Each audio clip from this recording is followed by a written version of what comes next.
Yoluma lazım.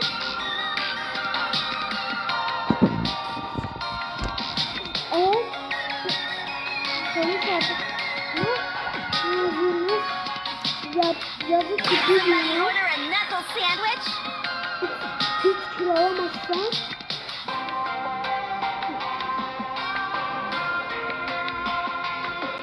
Bir de bu esas videosu çekme. Hayda. Ben şurada. Yani bir güne 2 kilo olsun. Bir güne 2 kilo almak biraz zor oluyor. Biraz benim için.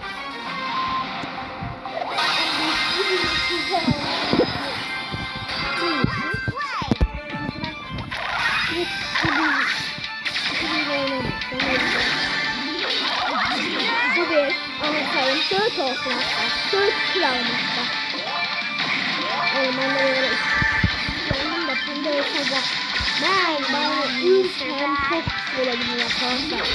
Sizden yani 2 gün yaklaşık 5 gün.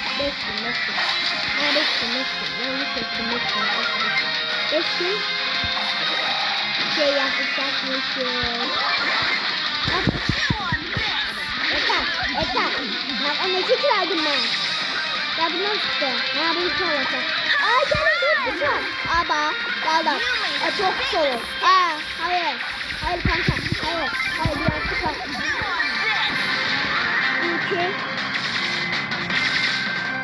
2 3 kırmızı. Oğlum ben bunu alacağım. Bunu insan.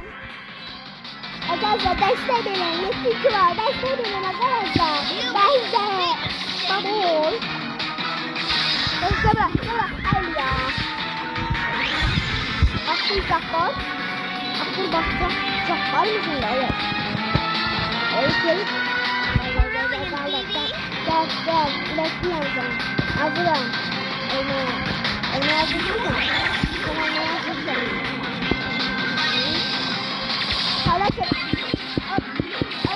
Hayır git.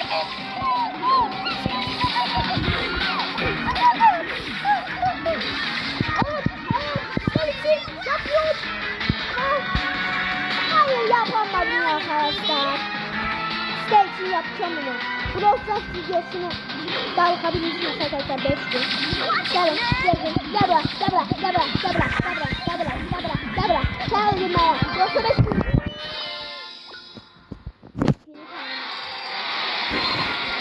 Brosas videosu açıkçası çok zor oldu.